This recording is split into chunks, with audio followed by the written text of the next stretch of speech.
어제 모처럼 반등했던 국내 증시가 오늘 다시 크게 출렁이고 있습니다. 시장 점검해보고 투자 전략까지 세워보도록 하겠습니다. 송주경 한화자산운용 본부장 자리해 보셨습니다. 안녕하십니까? 안녕하세요. 안녕하세요. 네, 오늘 시장 분위기가 무겁습니다. 경기 침체 우려 속에 또 우리가 주목하고 있는 지표가 있죠. 미국의 PCE, 개인 소비 지출이 발표가 되는데 CPI는 완화적으로 나왔는데 과연 PCE가 어떤 영향을 줄지 이 지표마저도 연말의 경계감을 더 확산시킬 것인지 시장의 변동성을 염두에 두면서 지켜봐야 되나요? 어떻게 보세요? 결론부터 말씀드리면 PCE 자체가 시장에 뭔가 호재 악재로 작용할 가능성은 낮게 보고 있고요. 다행이네요. 네네. 네. 근데 다만 PC의 절대 레벨 자체가 여전히 높다는 거. 오늘 예상치가 한 4.7% 정도 되는데 YOY로 그 정도 수준이 나올 것으로 보입니다. 그래서 그거보다 높으면 분명 좀 많이 높게 나오면 이제 악재, 조금 낮으면 호재 이렇게 볼 수 있는데 대략 큰 차이 없이 나올 것 같습니다. 그래서 그 자체는 악재로 보기는 어려울 것 같고요. 오히려 지금 연이어 이틀 동안 고용시장과 관련된 지표들이 상당히 강하게 나왔었습니다. 그저께는 컨퍼런스 보드의 그 소비자 신뢰 지수가 8개월 만에 최고치를 찍었고요. 네. 이거는 미국의 소비자들이 나의 고용 상황을 어떻게 보는지를 나타내는 지표이기 때문에 상당히 나는 지금 일자리가 많다는 거를 체감적으로 느끼고 있다는 게 나타났고요. 그것이 실제로 어젯밤에 실제로 실업 청구 건수가 그것이 이제 예상치보다 적게 나오면서 정말로 고용 시장이 여전히 강하구나라는 거를 확인하면서 결국은 경제 지표가 호재로 나온 것을 시장에서는 연준의 매파성을 더 강화시킬 거라는 우려 때문에 어제 이제 시장이 급락을 한 거지 않습니까? 그렇게 놓고 본다면 오늘 발표될 PCE 레벨보다는 고용 지표 자체가 시장에 미치는 영향이 좀 더 크다. 결국은 그런 것을 계속 집중하실 필요가 있겠다 말씀드립니다. 네, 그런 가운데 이 국내 시장 이슈를 살펴보면은 이 여야가 이제 내년도 예산안과 예산 부수 법안 등 쟁점 현안에 대해서 일괄 합의를 했습니다. 금투세 같은 경우에는 2년 유예를 했고 주식 양도세는 이제 현행대로 과세를 하고 대주주 여건도 기존과 동일하게 이제 10억 원을 유지를 했는데 이와 관련해서는 좀 어떻게 평가하십니까? 일단은 소득이 있는데 세금이 있다라는 대전제가 있는 거고요. 금투세는 결국 그 소득, 돈을 벌었으면 투자해서 돈을 벌었으면 세금을 내라라는 건데 어쨌거나 그것은 시장에는 당연히 좀 악재겠죠. 예. 근데 어쨌든 2년이 지금 유예가 됐기 때문에 악재가 2년간 사라졌기 때문에 그 자체는 당연히 시장이 긍정적으로 봐야 될 것 같습니다. 또 반면에 이제 대주주들한테 가는 소위 주식 양도세는 원안대로 10억 이상으로 계속 유지가 됐기 때문에 이것 자체는 악재로 볼 수 있을 것 같은데요.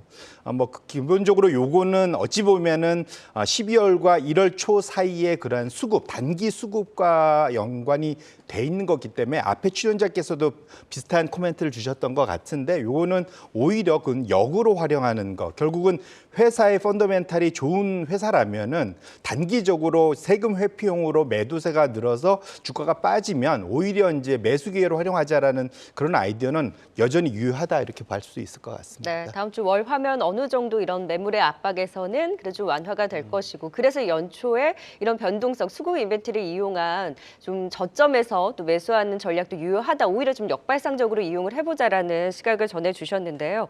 조금 더 일본으로 확장을 해서 이슈를 짚어볼까요? 일본의 초완화적인 통화 정책이 축소가 되고 이 금리 변동폭을 상향을 하면서 사실상의 금리 인상이다 하면서 이제 엔화가 급등이 나오고 시장의 변동성을 초래를 했는데 단기 변동성에 그치는 것인지 아니면 지속적으로 시장을 괴롭힐 것인지에 대해서는 영향력을 어느 정도로 지켜보고 계세요? 결론부터 말씀드리면 이것이 시장이 우려하는 바대로 정말로 금리 상한제를 사실상 포기하는 쪽으로 간다. 그게 무슨 말이냐면 일본이 지난 거의 한 10여 년 가까이 유지했던 양쪽 완화를 포기하고 긴축으로 돌아선다는 얘기거든요. 이거는 사실 시장에 상당히 큰 변동성을 줄 악재가 될 수 있겠다. 말씀을 드리고 싶고요. 이제 가장 큰 이유는 일본이 첫 번째로 빚이 많습니다. 그러니까 돈을 많이 썼죠. 그래서 특히 정부가 왜냐하면 그래서 GDP 대비 선진국들 중에서 정부 부채가 한 250% 최고로 많습니다. 지금 많이 늘어난 미국조차도 한 110% 정도 되거든요. 그래서 우리나라는 한 이제 50, 60%요 정도 네. 되고요. 그래서 결국은 일본이 금리 상한제를 사실상 포기하게 되면 일본 국채 금리가 올라가게 되고 그것 자체는 일본 정부의 큰 부담으로 이자 부담으로 크게 자리 잡을 거고요. 그러다 보면은 일본이 지금 보유하고 있던 해외 자산들을 내다 팔아서 현금화할 가능성이 있습니다. 이것이 어디에 가장 큰 영향을 미칠 거냐면 일본이 제일 많이 들고 있는 것이 일본 투자자들이 미국 국채입니다. 근데 그러면 예. 결국은 미국 국채를 팔아서 현금화해서 갖고 들어온다는 얘기는 미국 국채 금리가 다시 위로 올라가는 거. 근데 올해 저희가 미국 국채가 금리가 올라갈 때 전 세계 시장이 어떻게 움직이는지 봤잖아요. 달러 강세로 가고 시장 전체가 이제 혼란스러워지는 걸 봤지 않습니까? 네. 그래서 이것이 디렉션이 많이 그렇게 잡혀진다면 그것은 시장의 악재가 될 수밖에 없는 상황이고요. 그렇게 놓고 본다면 일본이 이것을 정말로 이번에는 원데이 딱 하루짜리로 다행히 잘 마무리를 졌지만 이것이 시장이 믿어줄 만한 그런 방향성대로 잘 원만히 해결이 됐으면 좋겠는데 만일 안 된다면 내년도에 시장에 또 하나의 그런 시장 변동성을 키울 수 있는 변수로 작용할 수 있겠다 이렇게 말씀을 드리겠습니다. 예. 뭐 한번 중국도 여쭤보도록 할게요. 뭐 최근에 이제 중국 봉쇄 풀리면서 그나마 조금 수혜에 기대되는 업종들 들썩였는데 정말 그 기간이 짧았어요. 정말 기대감이 다 반영되기 전에 진짜 짧았는데 그런 가운데 이제 코로나 확산세가 이제 다시 심해지면서 뭐 재봉쇄를 나간다, 뭐 재봉쇄 가능성도 있다 이런 이야기도 나오고 있는데 결국에는 좀 중국의 경기 회복이 변수라고 볼 수 있겠습니까? 어떻게 바라보십니까? 맞습니다. 사실은 내년도 장을 바라보면서 상당히 그나마 긍정적으로 볼 수 있는 큰 포인트 중에 하나가 중국의 리오프닝, 재개방으로 봐야 될 것 같습니다. 이제 이게 무슨 말이냐 하면 중국이 올해 한 해 동안 시장에 상당히 병 주고 약 주고 보통 그런 표현이 있잖아요. 네. 근데 중국이 올해 전 세계적으로 보면은 약을 줬었습니다. 이게 무슨 말이냐면 물론 병도 줬지만 약을 줬다는 게 뭐냐면 인플레이션, 그러니까 중국이 원자재 시장에서는 절대 강자, 최고의 큰 손입니다.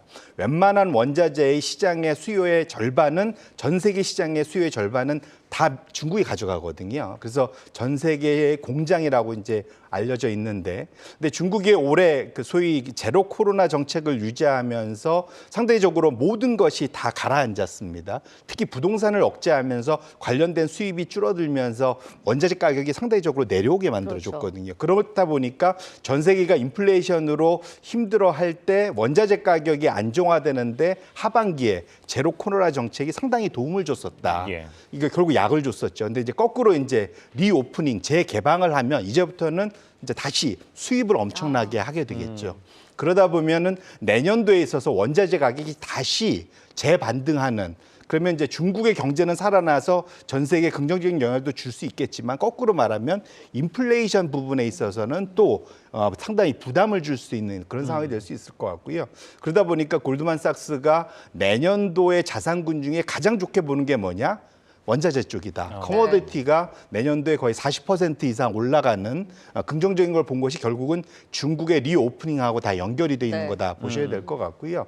그러면 이제 걱정하는 거는 제로 코로나를 포기하고 이제 리오프닝으로 바뀌었는데 이게 이제 너무 지금 단기간에 지금 소위 확진자가 늘고 예. 사망자가 늘다 보니까 이거 다시 되돌리는 거 아니냐 걱정들이 있었는데 거꾸로 말하면 올해 한 해 동안 제로 코로나 저거 계속 유지되겠어 했는데 시장에서는 전 세계는 다 우려스럽게 봤는데 묵묵하게 꿋꿋하게 계속 유지를 했단 말이죠. 거꾸로 말하면 지금 이제 방향을 바꿨습니다. 이제는 리오프닝으로. 거꾸로 말하면 사망자가 일부 더 는다 하더라도 중국 정부가 이걸 되돌릴 가능성은 매우 낮다.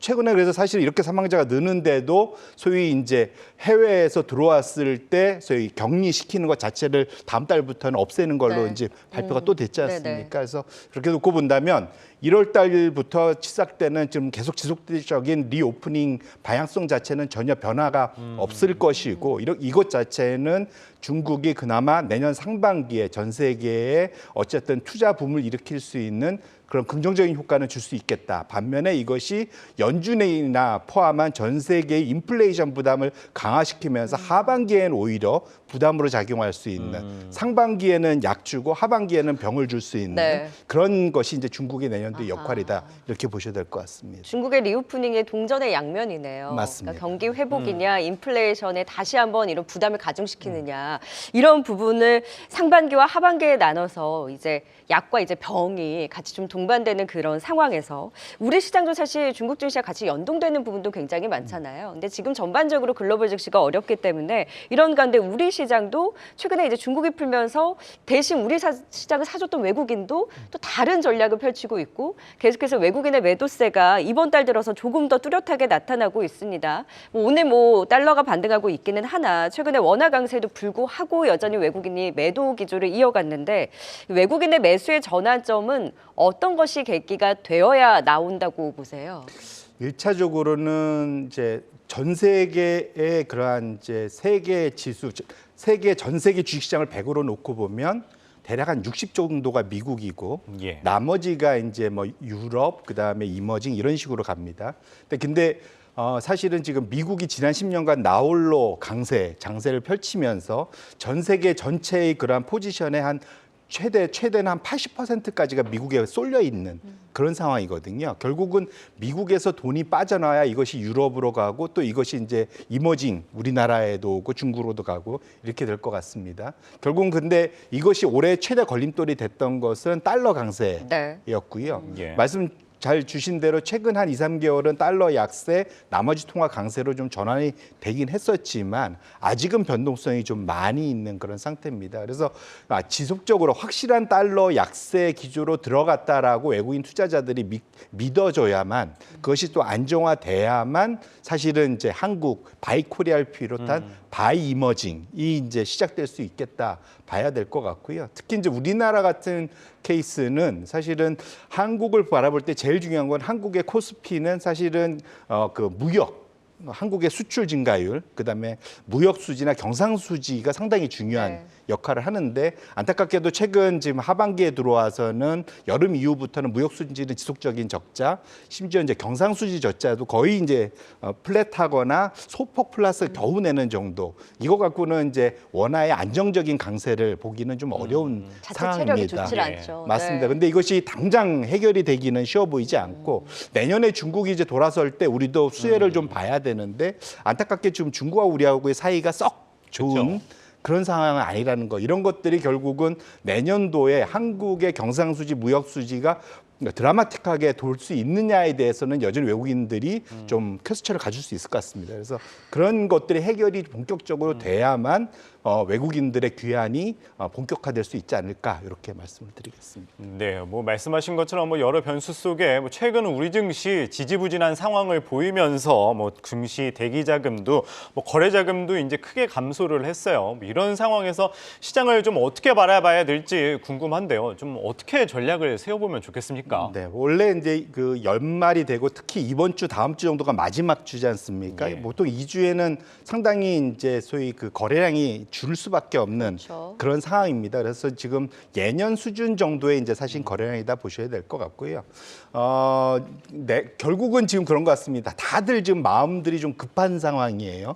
올해 사실은 한 대략 그 지수는 한 20%, 25% 정도 빠졌고 예. 개인 투자자들이 투자하는 소위 순매수 상위 종목들 보면 대략 20에서 25% 평균적으로 빠졌습니다. 네. 얼마나 더 실었냐에 따라서 더 이제 사실 개인들의 마이너스가 있겠죠. 근데 이건 우리나라만 그런 게 아니라 마음의 위로가 될지 모르지만 미국의 그 개인 투자자들의 평균 마이너스 손실률도 한 마이너스 35% 정도 된다고 합니다. 그러니까 전 세계적으로 개인 투자자들의 손실이 상당히 높은 상황이고요. 그러다 보니까 거꾸로 말하면 지금 마음이 좀 급합니다. 내년도에 빨리 이것을 회복해서 네. 플러스권으로 이제 되돌리고 싶어 하는데 단기간에 이것에 대한 키는 여전히 좀 연준이 지고 있는데 연준이 금리를 빠르게 시장이 기대하는 것만큼 내년 하반기에 빠르게 내릴 것이냐에 대해서는 그것은 좀 이런 표현 그렇지만 시장이 너무 김치 국물을 먼저 마시고 있는 상태다.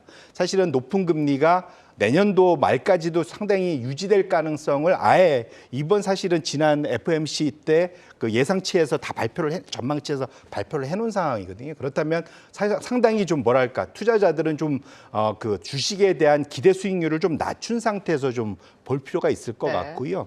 반면에 이제 기회가 생긴 거는 금리가 옛날엔 거의 상당히 1%대의 낮은 금리여서 소위 고정 수입, 이자 수입으로 먹고 살기가 어려웠지만 이제는 금리 자체가 높은 수준으로 올라왔기 때문에 이제는 이제 소위 픽스드 인컴이라고 하죠. 그러니까 고정 수입 투자도 기대를 해볼 만한 예적금부터 시작해갖고 상당히 안정적인 투자에 대해서도 기대를 가질 만합니다. 그래서 포트폴리오를 너무 한쪽으로만 네. 쏠리게 하지 마시고 다변화하실 필요가 있고 기다리셔야 되고 이 한 번에 잃었던 것들을 차근차근 쌓아 올라갈 생각이지 이것을 내년에 그냥 원샷에 한 방에 그냥 다 이걸 회복하겠다고 하면은 보통 그러면 사실은 더 큰 실수가 나타납니다. 그래서 조금은 호흡을 길게 가지시고 상당히 이제 시장에 대해서 자신의 포트폴리오를 좀 다변화하실 필요가 있겠다. 그리고 아까 말씀드린 대로 중국의 투자가 상반기에 돌아오면 단기에는 소폭 반등 기회도 줄 수 있을 것 같습니다.